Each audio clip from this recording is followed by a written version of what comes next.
안녕하세요. 현재 남편과 함께 회사를 운영하고 있는 30대 여성입니다. 제가 느끼기에 사람이 열심히 해서 될 일이 있고 안 될 일이 있는데요. 그중 안 되는 것은 다른 사람의 의지를 내 마음대로 하는 것인 것 같아요. 나 혼자만 바뀌는 것은 스스로만 열심히 노력하면 되는 일이지만 다른 사람의 의지까지는 제 마음대로 하지 못하니까요. 그것이 아무리 상대방을 위한 일이라고 해도 상대방이 변해야 할 필요성을 알지 못하면 아무 소용이 없는 것 같네요. 그 대표적인 사람이 바로 저의 아버지였습니다.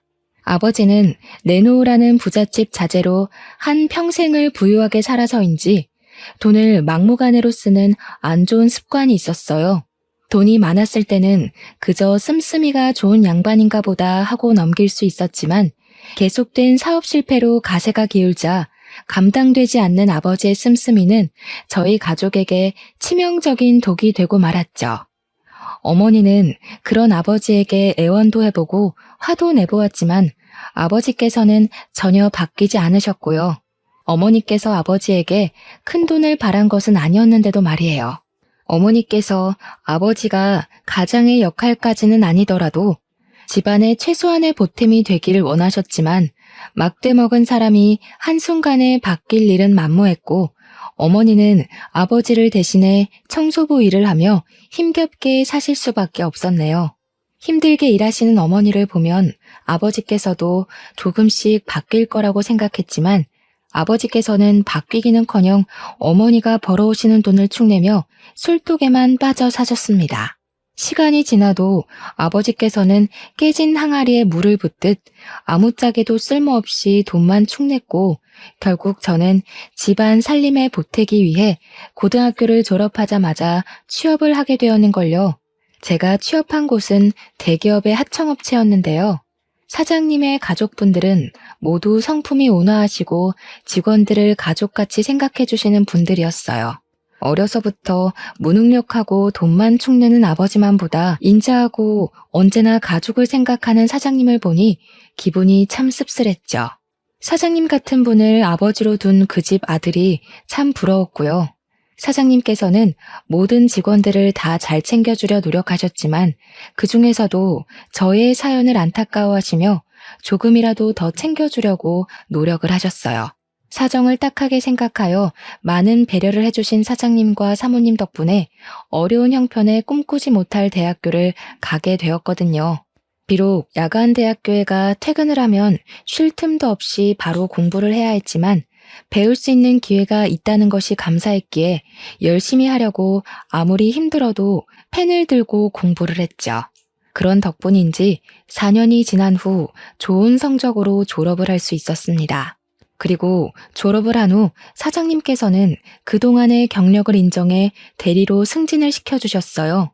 노력의 결실이 맺어졌다는 것도 기뻤지만 무엇보다 기쁜 것은 사장님께서 그동안 회사를 위해 한 노력을 모두 알고 보답을 해주셨다는 거였네요. 사장님께서 그동안 회사를 위해 열심히 일한 것에 대한 보상을 해주신 거잖아요. 대리가 된 후 사장님의 아들 또한 저와 같은 부서로 입사를 하더라고요. 사장님께서는 아들을 똑같은 사원으로 취급해달라 부탁을 하셨지만 그럴 수가 없었습니다. 복사조차 제대로 하지 못하는 모습은 어리벙벙하던 저의 신입 시절을 생각나게 했거든요. 아무것도 하지 못하는 신입의 마음이 얼마나 힘든지 알기에 옆에서 항상 알려주려고 노력을 했는데요. 다행히 머리가 좋은 사장님의 아들은 알려준 것을 금방금방 습득하며 일 처리 또한 잘하더군요. 그리고 정규직으로 전환이 된 후 사장님의 아들에게서 진지한 만나자는 고백을 듣게 되었죠. 사장님이 해주셨던 모든 것이 떠올라 거절을 하려 했지만 참 끈질긴 구애에 어쩔 수 없이 만남을 시작하게 되었네요. 만남을 시작한 지 1년 뒤에는 갑작스럽게 찾아온 아이로 인해 부부의 인연까지 맺게 되었고요. 처음 아이가 생겼다는 것을 알았을 때만 해도 안 좋은 생각을 하기도 했어요. 아무리 아끼는 직원이라고 해도 제대로 된 부모 밑에서 자라지 못한 며느리를 좋아할 시부모님은 그 어디에도 안 계실 테니까요. 하지만 그런 안 좋은 생각을 할 때 남편은 저를 대신해 사장님 부부에게 저희의 상황을 알렸어요. 사장님 부부는 예상대로 당황하신 것 같았죠. 당연했어요. 가족같이 은혜를 베풀어준 직원이 떡하니 며느리라고 나타난 거니까요. 사장님 부부의 반응을 보며 남몰래 치맛자락을 움켜쥐기도 했습니다. 결혼은 물 건너갔으니 아이가 태어나면 미혼모로 살아가야 할 게 뻔한 결말 같았거든요. 하지만 사장님 부부는 의외로 흔쾌히 결혼을 허락해 주시더군요. 7년이란 세월을 같이 한 저를 믿는다면서요. 사모님께서 그동안 마음고생했다는 이야기를 듣자마자 그동안 참고 있던 눈물을 모두 쏟아내고 말았어요. 사장님 부부 몰래 연애를 했다는 죄송함과 부족하고 미흡했던 직원을 가족으로 받아들여 주신 감사함이 한꺼번에 밀려왔기 때문이었습니다. 시부모님의 허락이 떨어진 후 결혼 준비는 일사천리로 진행될 거라고 생각했는데요. 그 생각은 착각이더라고요. 결혼을 하는데 진짜 걸림돌은 시부모님이 아닌 저희 아버지였으니까요. 양가 부모님에게 인사를 드린 후 바로 상견례를 하게 되었는데요. 시부모님을 모신 그날도 아버지께서는 평소처럼 술을 들이켜신 후 만취를 한 상태로 막말을 하기 시작했어요.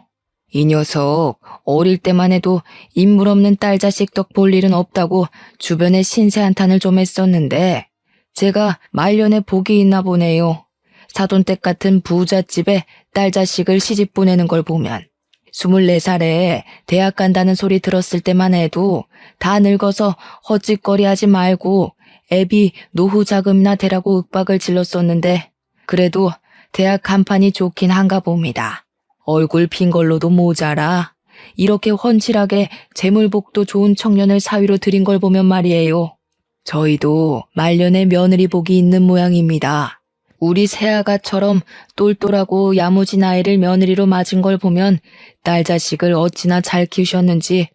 똘똘하고 야무진 게 횟수로 본 세월만 7년이지만 볼수록 탐이 나요. 아이고, 그럼 제가 사돈댁한테 딸 자식 잘 키운 상을 대신 받아야겠네요. 어디 똘똘한 딸내미 시집 보낸 값으로 저한테 5천만 원만 먼저 주시렵니까? 참 기가 차더군요. 망나니로 살았던 아버지 때문에 눈칫밥을 먹으며 악착같이 살아왔는데 그게 자기가 교육을 잘 시킨 덕이라니요. 더군다나 교육을 잘 시킨 값을 받아야 한다며 시부모님에게 손을 내미는 것을 보고 있자니 민망함에 당장이라도 아버지를 내쫓고 싶은 심정이었죠. 다행히 시부모님께서는 아버지의 무례한 행동을 장난으로 웃어넘기셨지만 참 부끄러워서 얼굴을 들 수 없었네요.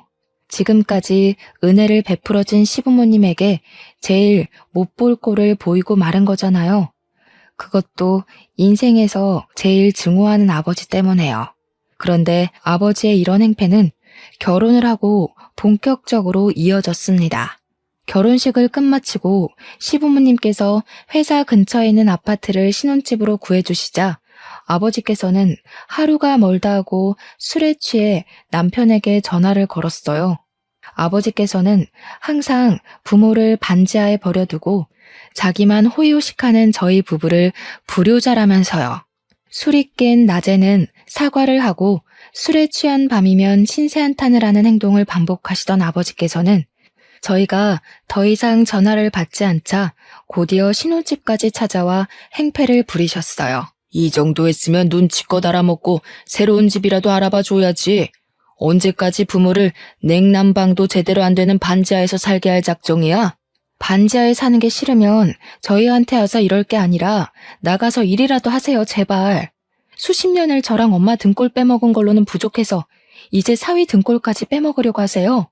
이게 지금까지 누구 덕분에 부잣집에 시집가서 떵떵거리고 사는데 키워준 은혜를 갚지는 못할 망정 어디서 천련을 끊으려고 해? 짐승도 키워준 은혜는 안다던데 어디 사람식이나 된 것이 짐승만도 못하게 낳아주고 길러준 지혜비를 버리려고 들어? 하루가 멀다 하고 술독에 빠져 살았으면서 무슨 은혜요?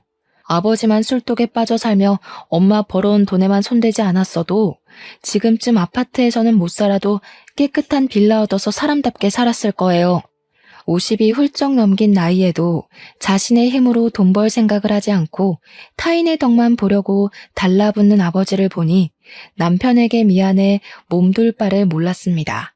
남편은 그동안 최소한의 인격도 갖추지 않은 아버지에게 어른 대접을 해주기 위해 부단히 노력했거든요.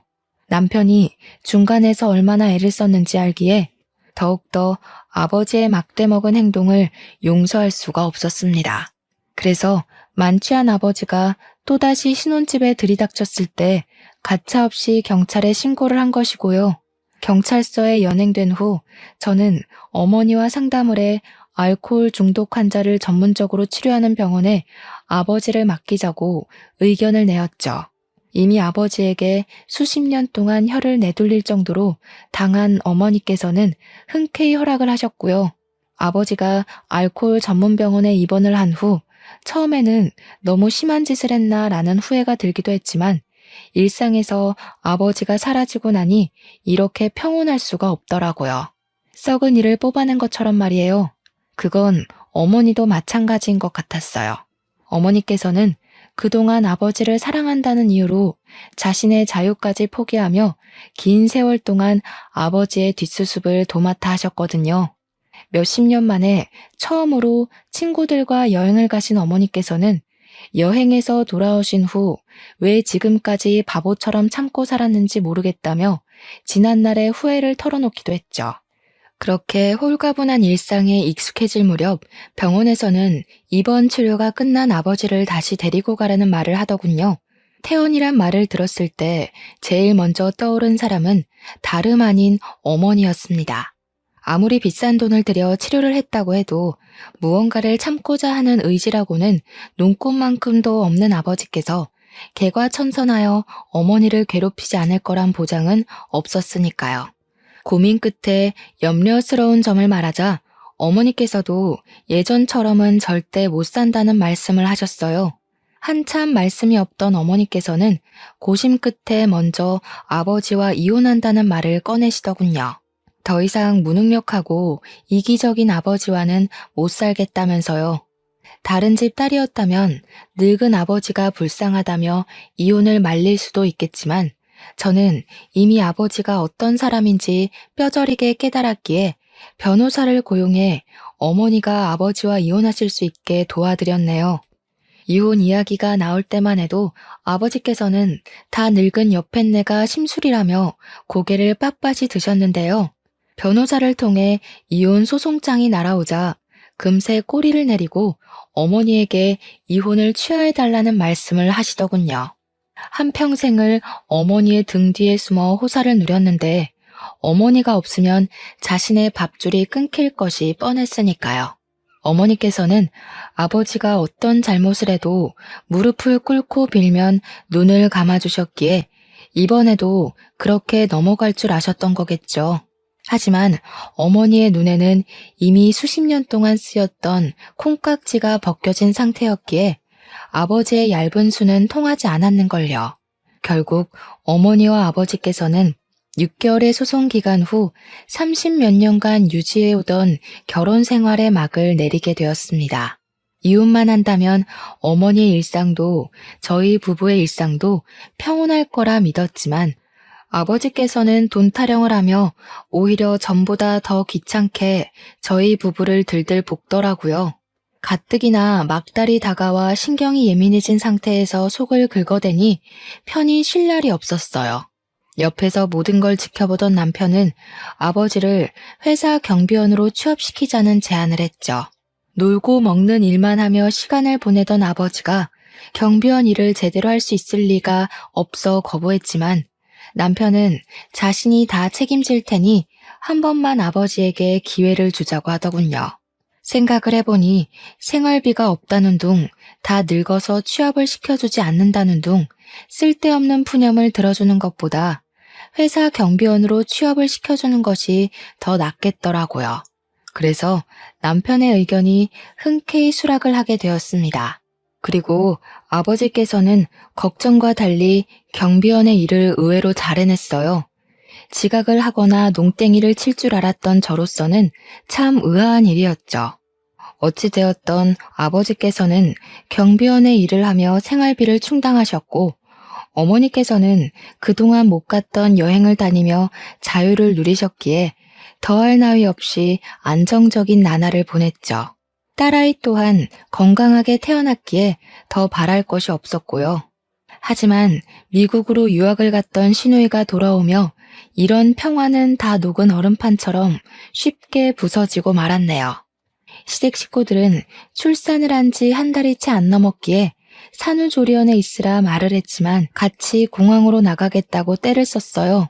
몸 상태도 괜찮은데 산후조리를 해야 한다는 핑계로 처음 보는 시누이를 푸대접할 수는 없는 거니까요. 말로만 들었던 시누이를 본다는 생각에 공항으로 가는 길이 참 떨리고 설레었어요. 시댁 식구들의 온화한 성품을 이어받은 시누이 또한 분명 잘 맞을 거라고 생각했으니까요. 그런데 이런 설레는 마음은 시누이를 대면한 후 멀리 도망가 버리고 말았습니다. 오빠가 돈도 없고 부모도 별로인 집 여자랑 결혼한다고 해서 엄청 예쁠 줄 알고 기대했는데 너무 실망이네요. 얼굴도 그렇고 몸매도 그렇고 너무 형편없잖아. 도대체 우리 오빠를 어떻게 꼬셨담? 이 사람 입국한 너 보겠다고 출산한 지 얼마 되지도 않은 몸으로 여기까지 온 거야. 쓸데없는 말 하지 말고 얌전히 굴어. 오빠 벌써 잡혀 사는 거야? 요즘 애 낳은 게 뭐 그리 대수라고 유난을 떨어. 가족이 됐으면 한국에 처음 들어온 시누이 마중 나오는 거는 당연한 거지. 내가 그런 당연한 거 가지고 고마워해야 돼? 더군다나 새언니 우리 집에서 나오는 돈으로 먹고 사는 밥벌레잖아. 아, 아니다. 우리 엄마 아빠 돈으로 먹고 사니까 돈벌레인가? 말문이 막혀 입도 뻥긋할 수 없었습니다. 남편이 제지를 하긴 했지만 시누이는 계속해서 혼수도 제대로 안 해온 저를 비난하기 바빴거든요. 더 어이없는 것은 시부모님께서는 시누이가 무례한 말을 하는 동안 가벼운 꾸중조차 하지 않는다는 것이었어요. 시댁으로 돌아가는 차 안에서도 시누이는 외모에 대한 지적을 하며 저희 친정을 헐뜯었는데요. 물론 무능력한 아버지로 인해 저희 집이 보잘것없기는 했지만 처음 보는 시누이에게서 가족에 대한 험담을 들으니 기분이 썩 좋지만은 않았네요. 보통의 경우라면 회복되지 않은 몸을 이끌고 나온 것이 고마워서라도 가슴을 후벼 파는 말은 안 하는 게 예의인 거잖아요. 아무런 거리낌 없이 앞담을 하는 시누이를 보며 아, 이게 바로 시짜짓이라는 거구나. 그날 처음 느끼게 되었죠. 원래라면 시누이가 돌아온 후 더 많이 시댁을 방문할 계획이었지만 시댁에 가봤자 시누이는 온갖 트집을 잡을 것이 뻔했기에 도저히 시댁으로 발길이 떨어지지 않더군요. 남편 또한 막무가내로 구는 시누이의 행동이 거슬렸는지 시댁에 가자는 말을 일절 입 밖으로 꺼내지 않았고요. 제일 이해할 수 없는 건 시부모님의 행동이었습니다. 아무리 집안의 유일한 여자 형제이고 막내라고 해도 시부모님께서는 시누이를 자식이 아닌 신처럼 떠받들기 일쑤였는걸요. 시누이의 비위를 맞추기 위해 쩔쩔매는 모습을 보자 상관을 안 하려고 해도 계속 신경이 시누이와 시부모님에게 쏠릴 수밖에 없었네요. 참다 못해 남편에게 시부모님이 왜 그렇게 시누이에게 쩔쩔매는지 묻게 되었죠. 되도록 집안에 흠 잡힐 일이라 말 안 하려고 했는데 당신도 알 건 알아야 되니까 말해줄게. 한숨을 깊게 내쉰 남편은 집안 식구들만 알고 있던 이야기라며 저에게 숨겨졌던 이야기를 들려주기 시작했어요. 사실 시누이의 친부모님은 원래 과자 공장을 운영하던 시아버지의 친구분이라고 하더군요. 시부모님은 과자 공장에서 일을 하던 직원이었고요. 그러던 중 사장이셨던 시아버지의 친구분과 그 부인도 암에 걸려 병상에 눕게 되었는데요. 친구 부부는 과자 공장을 넘겨주는 조건으로 시누이를 딸처럼 키워달라는 부탁을 했다고 해요. 일종의 유언이었던 셈이죠. 아줌마랑 아저씨가 주변에 의지할 만한 일가 친척이 안 계셔서 아버지한테 그런 부탁을 한 것 같아. 아줌마랑 아저씨가 돌아가신 후로는 참 많은 일이 있었어. 서영이를 부모님 호적에 올리고 과자 공장도 인수했으니까. 당신 입장에서는 버릇없이 구는 시누이라 눈에 가시 같다고 생각할 수도 있지만 조금만 이해해줘. 어머니 아버지 입장에서 서영이는 복덩이나 마찬가지거든. 물론 어머니 아버지가 노력해서 지금의 위치까지 오긴 했지만 솔직히 서영이가 없었으면 어머니 아버지가 평생 사장 소리 들을 리가 없을지도 모르는 일이니까. 아무리 그래도 정도가 너무 심하니까 그렇지. 나야 객식구니까 그럴 수 있다고 쳐도 당신한테도 하는 걸 봐봐. 용돈이야 줄 수 있지만 툭하면 당신 지갑 터는 건 일상이고 저번에는 서랍 위에 있던 목걸이까지 가져갔다며? 귀여운 투정도 정도가 있어야지. 아가씨가 하는 건 투정이 아니라 도둑질이야. 나이가 벌써 20대 중반인데 자기 심사 꼬인다고 남의 물건에 손대는 버릇은 고쳐야 할 거 아니야. 그래도 아직 애잖아. 내가 더 잘할게. 당신이 조금만 이해해줘. 착잡했습니다. 배경이 어찌되었던 전에 얼마나 큰 은혜를 입었건 잘못된 행동을 고치는 건 당연한 일이잖아요. 저도 시부모님에게 큰 은혜를 받은 입장에서 웬만하면 참고 넘어갔겠지만 남의 물건에 손을 대고 대수롭지 않게 생각하는 시누이의 행동은 도저히 용납할 수가 없었어요. 더불어 제대로 된 훈육조차 하지 않은 시댁 식구들의 모습을 보면 가슴 깊은 곳에서 부하가 치밀어 올랐죠. 계속해서 막무가내로 행동하는 시누이와 그 옆에서 쩔쩔매는 시부모님을 보고 있으면 큰 소리가 튀어나올 것 같았기에 의식적으로 시댁 일에 관해서는 관심을 끄게 되었어요. 참 서럽기도 했습니다. 시부모님과 가깝게 지낼 수 있는 일을 시누이 한 사람 때문에 시부모님과 거리를 두며 살아야 했으니까요. 속상하긴 했지만 어찌되었던 며느리인 저는 객식구에 불과했기에 할 수 있는 일이라고는 그저 입을 꾹 다물고 있을 수밖에 없었는걸요. 그럼에도 시누이를 원망할 수 없었던 것은 시부모님께서 항상 미안해하시며 어떻게든 챙겨주려는 모습을 보였기 때문이었어요. 저희 집에 직접 찾아와 딸아이를 안아주시며 용돈을 챙겨주시는 시부모님을 보며 시누이에 대한 미움을 꾹 참고 있었는데요. 한국에 들어온 지 3달이 넘어가자 시누이는 뜬금없이 회사 일이 하고 싶다며 폭탄 선언을 하더군요. 그것도 제가 팀장으로 있는 회계 부서의 말이에요. 시부모님께서는 꼼꼼하지 못한 성격을 가진 시누이가 실수할 것을 염려해 반대했지만 시누이는 방문을 걸어 잠그며 시위를 했습니다. 그로 인해 시부모님께서는 어쩔 수 없이 시누이를 회계팀에 보내게 되었고요. 예상했다시피 시누이가 입사를 한 날부터 저희 부서에는 바람 잘 날이 없었어요. 인수인계도 제대로 듣지 않은 시누이가 견적서를 잘못 보내는 바람에 잘못된 수량으로 공장을 돌리는 것은 물론 정산조차 틀려 공장에서 일하시는 분들의 임금이 잘못 입금되는 일도 번번이 일어났죠. 계속해서 사고를 치는 시누이로 인해 저희 부서 사람들은 하루가 멀다 하고 야근을 하며 시누이가 저지른 잘못을 수습하기 바빴습니다. 정작 잘못한 사람은 칼같이 퇴근 시간에 맞춰 회사를 나가는데 말이에요. 집에서는 공주 대접을 받던 막무가내로 굴던 상관이 없었지만 회사에서까지 집에서 했던 행동을 반복하니 어느새 인내심은 바닥에 났어요. 시누이 때문에 고생하는 부서 사람들을 봐서라도 그냥 넘어가서는 안 되겠다고 생각을 했고요. 그래서 시누이를 따로 불러 지금까지 한 행동에 대해 이야기하며 처음으로 꾸중을 하게 되었죠. 솔직히 이 정도로 꾸중을 했으면 아무리 천방지축으로 날뛰는 시누이라 할지라도 정신을 차릴 줄 알았어요. 참나 어이가 없어서. 새언니, 지금 앉아있던 팀장 자리 우리 엄마 아빠가 앉혀준 거 아니에요? 우리 엄마 아빠 아니었으면 공장 기계가 만지고 있을 고졸 주제에 지금 누구더러 잔소리를 하는 거예요?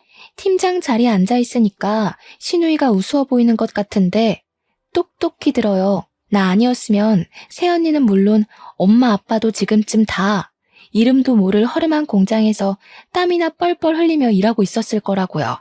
시누이는 눈 하나 깜빡하지 않고 오히려 대들기까지 했습니다. 시누이는 공장이 이만큼 큰 것도 제가 팀장 자리에 오른 것도 모두 자신의 친부모님 덕분이라고 생각하는 것 같았어요. 정작 자신은 아무것도 한 것이 없는데 말이에요.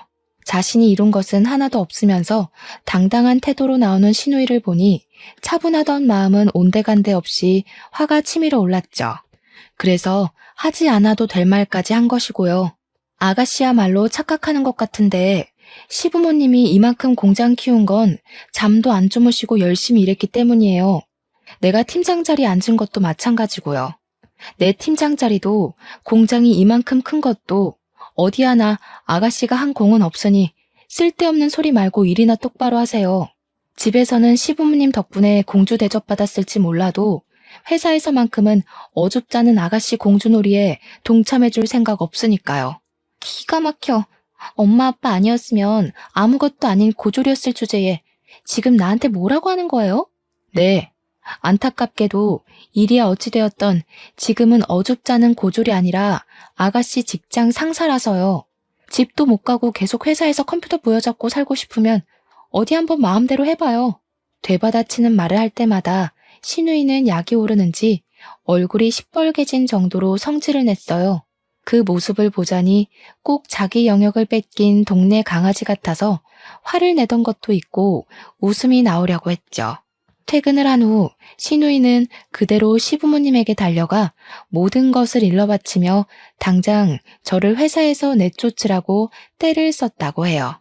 신우이는 자신이 들어놓으면 당장이라도 눈에 가시었던 저를 내쫓을 수 있다고 생각한 모양이었어요. 그래서 시부모님이 처음으로 따끔하게 신우이를 혼내자 엄청난 충격을 받은 것이었죠. 신우이의 가짜는 입장에서는 억울할 수도 있었겠지만 시부모님께서 아무리 인자하고 신우이에게 쩔쩔맨다고 하셔도 공과 사는 철저히 분리하시는 분이었기에 꾸중을 들을 수밖에 없었어요. 시부모님께서는 신우이를 아끼는 만큼 회사에 대한 애착이 강한 분이셨거든요. 믿었던 시부모님에게도 남편에게도 꾸중을 들은 신우이는 한동안 입을 다물고 회사를 다녔습니다. 그 모습을 보니 유치한 생각이긴 했지만 통쾌하기도 했죠. 지금까지 신우이 때문에 고생하던 것을 모두 보상받는 기분이었으니까요. 그런데 신우이의 일이 마무리가 되자 기다렸다는 듯 아버지에게서 사고가 터지고 말았습니다. 마치 불행이 차례를 기다리고 있던 것처럼 말이에요. 병원에서 치료를 받은 후 호전된 줄 알았던 아버지의 알코올 의존증이 다시 시작된 것이었어요. 그로 인해 아버지는 근무 중 술을 마셨고 하필 술에 취해 있던 그날 본사 직원의 방문으로 덜미가 잡히고 만 것이었죠. 근무 중 술을 마신 걸로도 큰일이었지만 아버지는 그에 그치지 않고 본사 직원의 멱살을 잡으며 몸싸움까지 했다고 해요. 몸싸움으로 인해 아버지는 본사에서 해고 통보를 받게 되었습니다. 아버지께서는 술이 깬 후 뒤늦게 찾아와 복귀를 시켜달라고 애원했지만 이미 엎질러진 물이었기에 어쩔 수가 없었어요. 다른 것은 몰라도 근무 태만과 관련된 일이다 보니 본사에서는 절대 아버지를 복귀시켜줄 생각을 안 했는걸요. 아버지의 일이 있은 후 시부모님을 뵙기 너무 죄송스러웠어요. 그동안 시부모님이 차곡차곡 쌓아온 신뢰를 아버지가 한 번에 무너뜨린 거잖아요. 아버지의 일로 심란해할 때 신우이가 찾아와 아버지를 복귀시켰다는 말을 하더군요. 어떻게 된 일인지 남편에게 묻자 신우이는 아버지를 정직원이 아닌 아르바이트 형태로 고용하자는 제안을 했고 남편은 그 제안을 수락한 것이었어요. 내막을 알고 나니 아버지를 복귀시켜준 신우이에게 고맙다기보다는 어이가 없었네요. 신우이가 아무런 이유 없이 마음을 곱게 쓸 위인은 아니니까요.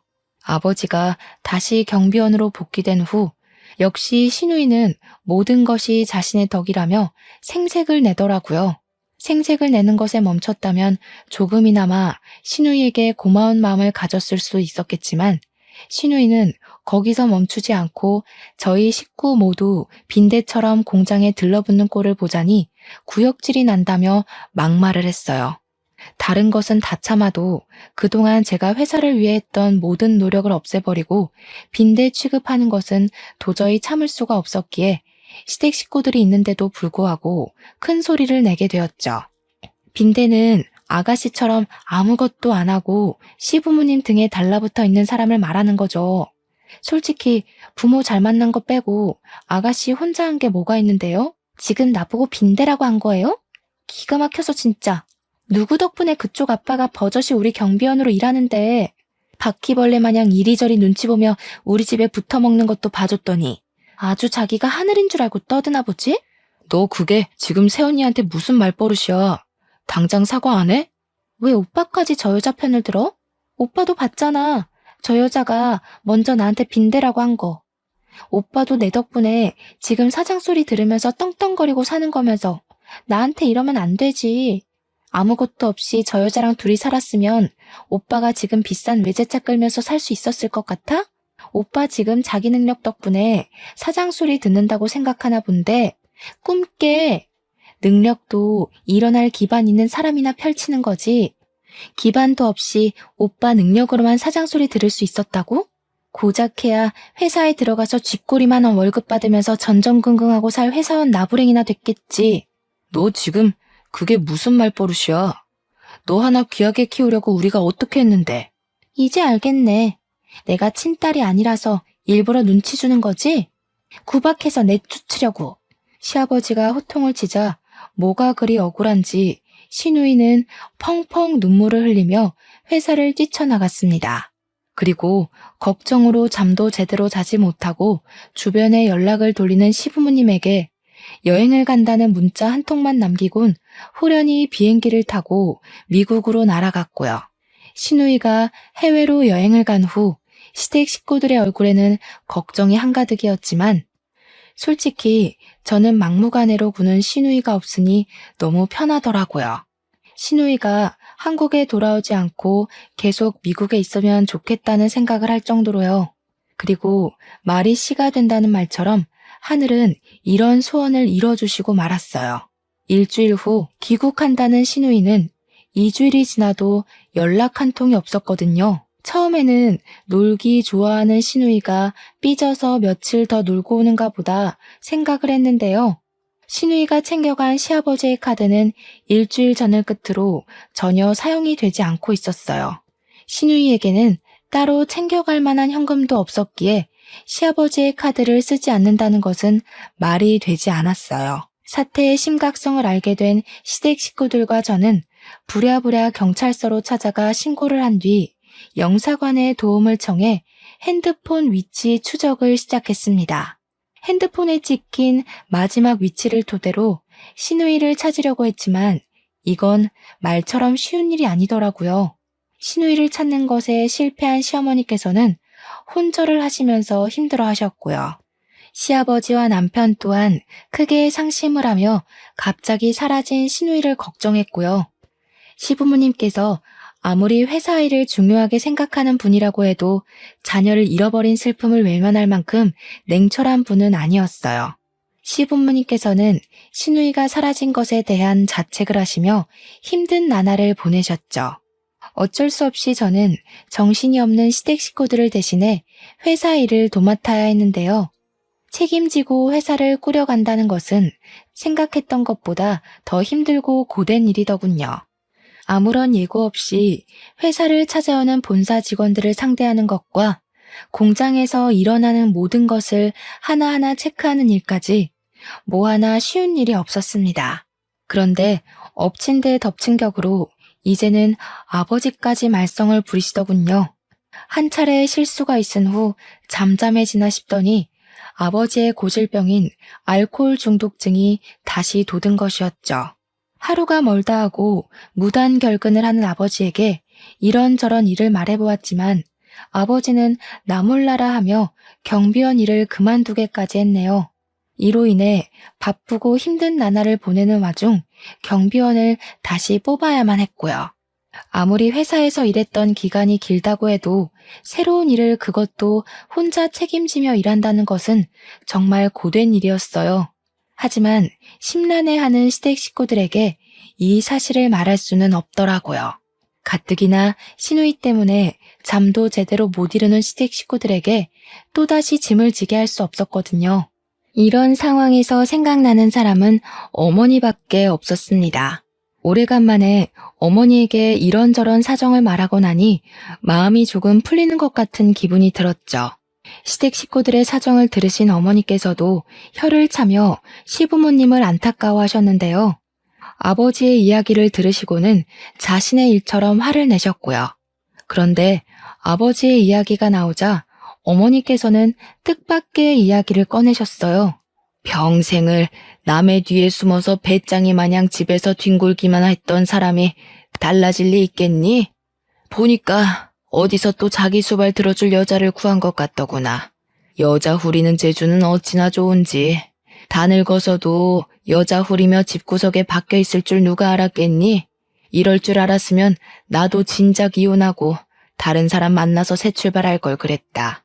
그놈의 동정심 때문에 젊은 날 청춘을 다 갖다 바쳐서 이 모양 이 꼴이 됐지 뭐냐. 엄마가 잘못 본 거 아니야?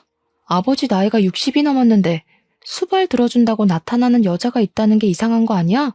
엄마가 잘못 봤겠지. 물론 아버지께서 인물이 훤칠하긴 했지만 그건 수십 년도 전의 일이었는걸요. 아버지에게 돈이 있다면 여자가 생겼다는 말에 수긍을 할 수도 있었지만 항상 놀기 좋아하는 아버지의 수중에는 단돈 100만 원도 없었습니다. 그런 아버지에게 단지 얼굴이 훤칠하다는 이유로 살림을 합칠 여자는 없잖아요. 그런데 어머니는 이야기를 듣자 답답하다는 듯이 이야기를 해주셨어요. 내가 봤다니까. 밑반찬 해달라, 생활비 달라. 귀찮게 굴던 사람이 통 연락이 없어서 집에 찾아가니 불같이 화를 내더라고. 여긴 왜 찾아왔냐고 네 아버지가 통 난리를 치는 통에 제대로 보지는 못했는데 살림 차린 여자가 네 또래 정도밖에 안 돼 보이더라. 그걸 보고 어찌나 기가 막히던지. 세상에 나이가 60이 넘은 노인네가 딸 자식이랑 비슷한 또래를 끼고 사는 게 말이나 되는 일이니? 가뜩이나 시댁일이며 회사 일로 신경 쓸 것도 많을 텐데. 너도 괜한 일에 신경 쓰지 말고 묻어둬. 신경 써봤자 좋을 거 없다. 머리가 어질어질했습니다. 어머니와 이혼도 한 마당에 아버지의 사생활에 간섭하고 싶지는 않았지만 나이도 있는 양반이 딸 자식과 같은 나이 또래인 여자를 끼고 살다니요. 자기 나이를 생각하지 않고 젊은 여자를 집안에 들인 아버지도 이해가 가질 않았지만 더 이해가 가지 않은 것은 아버지와 살림을 차린 여자였어요. 아버지에게 뭐가 볼 것이 있다고 그 나이에 자기 돈까지 바쳐가며 합가를 했는지 당최 속내를 알래야 알 수가 없었죠. 어머니께서는 신경 쓰지 말라고 하셨지만 만일의 상황에 대비를 하기 위해서라도 두 사람을 그냥 두고 볼 수만은 없었네요. 혹시라도 아버지의 아이를 임신한 여자가 갑자기 집안에 쳐들어와 돈을 내놓으라고 요구라도 하면 큰일이니까요. 일단 어머니께는 비밀로 하고 아버지의 집으로 차를 몰게 되었는데요.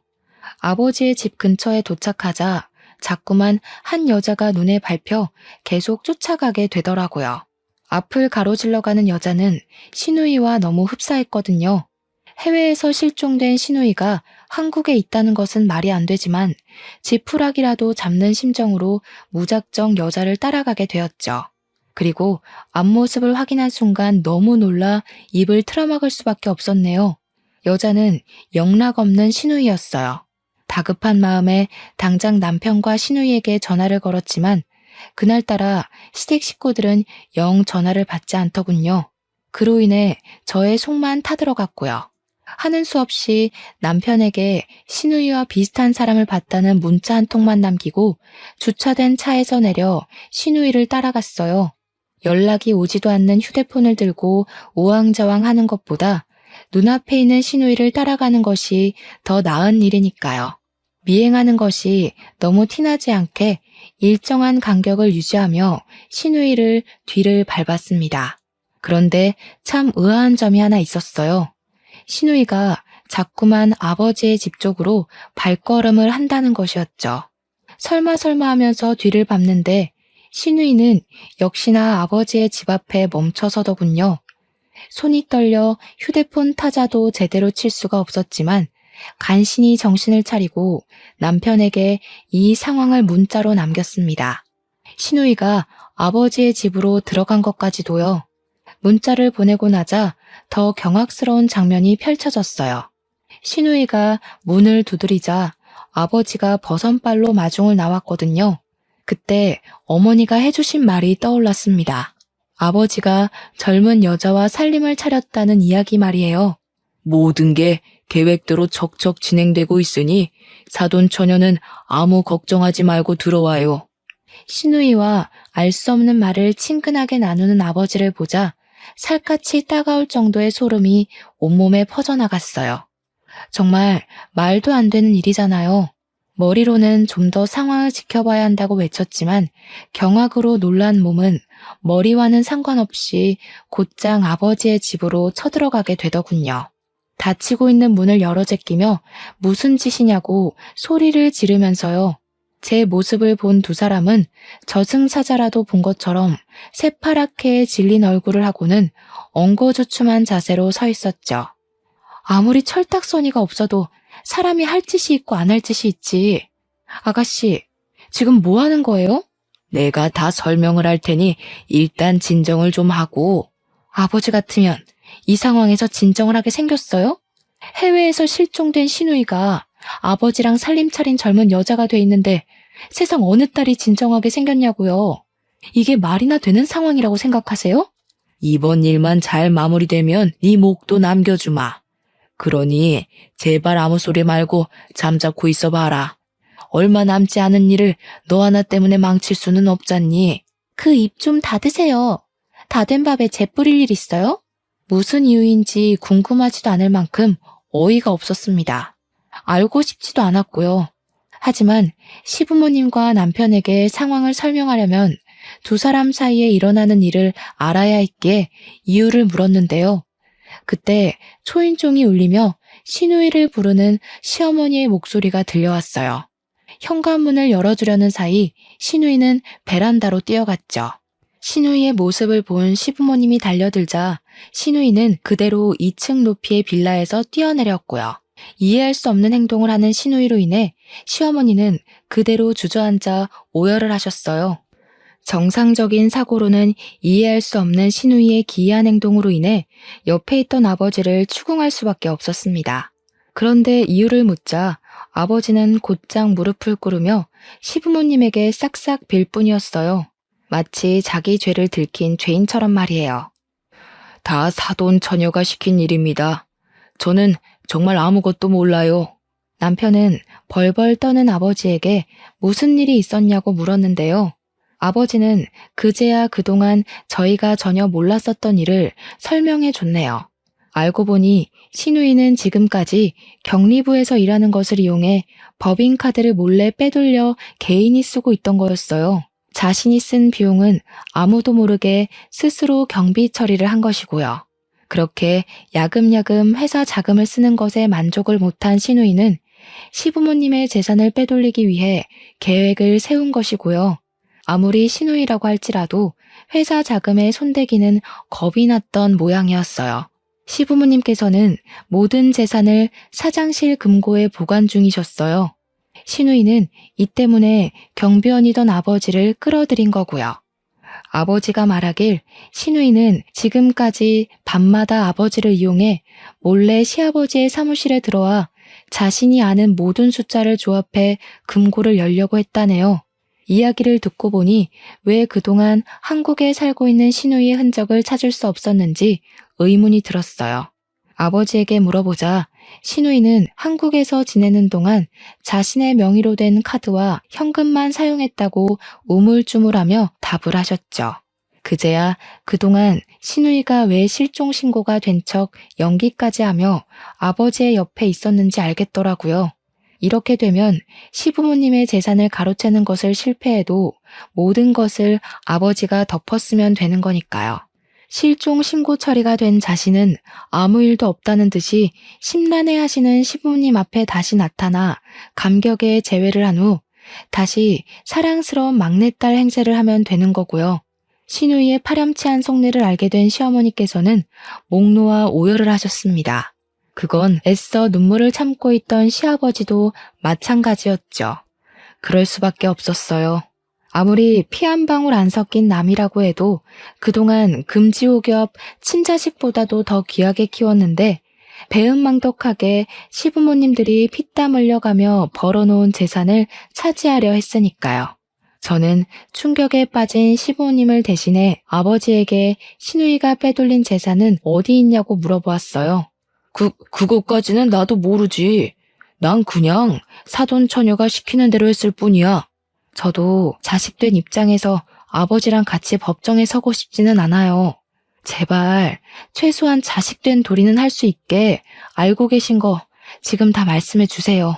처벌을 받는 것은 무서웠는지 아버지는 그제야 어젯밤 금고를 열은 시누이가 금덩이를 챙겼다고 실토를 하셨습니다.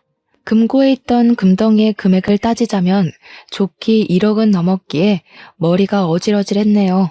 마음 같아서는 생각 없이 이기적인 마음으로 일을 저지른 시누이를 당장이라도 경찰에 넘기고 싶었는데요. 그렇게 된다면 크게 상심하실 시부모님의 모습이 눈에 선했기에 차마 그렇게 할 수는 없더군요. 저에게는 시댁 재산을 훔쳐간 파렴치한 도둑으로밖에 안 보였지만 시부모님에게는 소중한 막내딸인 거잖아요. 집으로 돌아온 시부모님께서는 시누이에게 자신의 잘못을 뉘우칠 기회를 한 번만 주자고 말씀하셨는데요. 연락을 하기만 하면 시누이는 요리조리 모든 연락을 다 피하며 자신의 잘못을 뉘우치기는커녕 망둥이처럼 뛰어다니기 바빴는걸요. 시부모님은 이런 시누이 때문에 자리에 누워 시름시름 앓으셨고요. 그러던 중 시누이에게 큰일이 터지고 말았습니다. 불씨 검문을 온 감사로 인해 시누이가 그동안 회사 돈을 횡령한 것이 밝혀진 것이었죠. 본사 측은 시누이가 회사 돈을 횡령한 사실을 알자마자 돈을 돌려받기 위해 민사소송을 걸었죠. 시누이는 그제야 집에 들어왔고요. 그런데 집에 온 시누이는 잘못한 기색은 전혀 없이 오히려 뻔뻔하게 시부모님에게 어이없는 요구를 했네요. 회사에서 지금까지 내가 썼던 돈 다 채워넣으래. 1억만 엄마 아빠가 내줘. 이놈의 계집애가 제정신이야? 꾸중 한 번 없이 키워줬더니 아주 이젠 지 부모가 네 비위 맞춰주는 사람인 줄 알아? 그동안 너 하나 때문에 온 집안 사람들이 얼마나 애간쟁 태우면서 뛰어다녔는데 고작 한다는 말이 자기가 써제낀 돈 채워넣으라 이 말이야? 지 부모 가슴에 피멍이 들도록 사고를 쳐놓고 아직도 정신을 못 차렸어. 너한테 부모가 뭐 필요하냐? 그냥 돈만 있으면 집 나온 걔한테도 부모라고 넙죽넙죽 돈 받아 먹으면서 엄마 아빠 소리 할걸. 누가 키워달랬어? 자기들도 나 때문에 이만큼 돈 벌고 사는 거면서 나한테 이 정도 투자하는 건 당연한 거 아니야? 엄마 아빠 진짜 웃겨. 입으로만 내 사랑 우리 딸 하지. 어차피 엄마 아빠 죽으면 재산은 다 오빠한테 줄 거잖아. 그래서 빈털터리로 쫓겨나기 전에 내 목 내가 챙긴다고 한 일인데 그게 그렇게 잘못된 거야? 세상에, 너 지금까지 우리를 그렇게 생각했던 거냐? 그래, 내 말대로 피 한 방울 안 섞인 남인 주제에 우리가 너한테 너무 큰 걸 바랬구나. 잘해줘봤자 남인걸. 지금까지 키워준 정을 생각해서 지금까지 네가 사고친 뒷수습은 우리가 하도록 하마. 대신 앞으로 부모 자식 간의 사이는 끝난 거니 앞으로 무슨 일이 있어도 찾아오지 말고 너 혼자 해결하거라. 웃겨 진짜. 누가 고마워할 줄 알고 그깟 푼돈 좀 쓴 거 가지고 생색내기는. 기분이 상한 듯 입술을 삐죽이던 시누이를 시아버지께서는 억지로 집 밖으로 내쫓으시더라고요. 아무리 인자한 시아버지라고 할지라도 자기 등에 칼을 꽂은 남의 자식을 끌어안고 가는 것은 불가능한 일이었죠. 그 후 시부모님께서는 부모로서 마지막으로 해주는 일이라며 사비로 시누이가 횡령한 돈을 채워 넣으신 후 그동안 미뤄왔던 이사를 가셨네요. 혹여라 시누이가 집으로 찾아올지도 모른다며 이사를 미루던 시부모님께서 이사를 가시는 모습을 보니 씁쓸하기 그지없었어요. 시부모님께서 얼마나 간절한 마음으로 사셨는지 시누이는 죽었다 깨어나도 모를 거잖아요. 그런데 이런 생각을 한 지 얼마 안 돼 시누이에게 연락이 오더군요. 시부모님께서 자기도 모르게 이사를 갔다면서요. 항상 자신의 응석을 들어주셨던 시부모님이 이렇게 강하게 나올 줄은 몰랐던 모양이었죠. 남편까지도 등을 돌렸으니까요. 이야기를 들어보니 시누이는 이미 금덩이를 판 돈을 흥청망청 써제끼다가 돈이 떨어지고 그제야 집을 찾아온 거였습니다. 우리 엄마가, 아빠가 나한테 이럴 리가 없잖아요. 지금 화나서 잠깐 나 버릇 고치려고 그러는 것 같은데 새언니가 한 번만 우리 엄마 아빠한테 전화 좀 해줘요. 밀린 카드값만 해도 1,000만 원이 넘는데 엄마 아빠 없으면 나 정말 길거리에 나앉게 생겼다고요. 2년 전연하며 삿대질하기 바쁘더니 여간 급한 게 아닌가 봐요? 새언니라고 말하는 거 보면. 지금 새언니랑 장난할 시간 없어요. 빨리 우리 엄마 아빠한테 전화 좀 해달라고요. 시부모님께서 간절히 찾을 때는 쳐다보지도 않다 수중에 돈이 떨어지자 시부모님을 찾는 신우이의 행동이 너무 얄미웠어요. 허영심에 찌들어 있는 신우이를 보니 저절로 혀가 차질 정도로 한심했죠. 하지만 한편으로는 불쌍하기도 했습니다. 허영심과 이기심 때문에 세상 둘도 없는 좋은 부모를 자기 손으로 버린 거나 마찬가지니까요. 그래서 새언니로서 마지막 정을 주는 셈치며 신우이에게 30만 원을 입금해 주었네요. 마음 같아서는 아무 도움도 주고 싶지 않지만 시부모님 딸이었던 걸 생각해서 마지막 정을 베풀어 주는 거니까 그 돈으로 허튼 짓 하지 말고 잠잘 곳이나 정해요. 세상에, 이깟 돈으로 뭘 하라고? 누가 이깟 돈 달라고 했어요? 우리 엄마 아빠 만나게 해달라니까요. 신우이는 참 한결같이 한심했어요. 그런 신우이의 모습을 보니 오히려 다행이라고 생각이 들었죠. 어줍잖게 착한 척을 했다면 홀랑 넘어가 시부모님에게 데려갈 수도 있는 일이잖아요. 모든 일이 마무리된 후 저희 가족은 예전처럼 행복하게 살려고 노력 중이에요. 처음에는 신우이의 일로 인해 뒤숭숭하긴 했어요. 저 또한 아버지가 회사에서 잘린 후 마음이 좋지 않았거든요. 퇴사한 후 마땅한 직장을 구하지 못한 아버지께서는 틈만 나면 돈을 빌려달라 연락이 오곤 하는데요. 마음이 뒤숭숭한 것과 별개로 아버지가 자처한 일이기에 아버지에게는 경제적인 지원은 일절하지 않은 상태예요. 그 책임을 제가 대신 져줄 필요는 없는 일이니까요. 어머니에게도 아버지에게 절대 돈을 빌려주지 말라고 신신당부를 한 상태고요. 지금도 신우이는 간간히 오곤 합니다. 남의 밑에서 굳은 일을 하며 잘못을 깨우쳤으니 시부모님을 만나게 해달라면서 말이에요. 하지만 신우이는 이미 돌이킬 수 없는 실수를 저질렀기에 모든 연락은 무시를 하고 있네요. 신우이와 아버지를 보고 있으면 남을 고생시켜 자신의 이득을 취하려던 사람들의 최후는 참 비참하구나라는 걸 다시 느끼고 있는 중이에요. 만약 시청자분들도 주변에서 은혜를 모르고 배은망덕하게 구는 사람이 있다면 당장 인연을 끊는 것을 추천드립니다. 그런 사람들은 인생에 도움이 되지 않을 뿐더러 잘 살고 계신 시청자분들의 인생에 어떤 불행을 가지고 올지 모르거든요. 그럼 오늘 사연 이만 마치도록 하겠습니다. 끝까지 저의 사연을 경청해주신 시청자분들 진심으로 감사드립니다.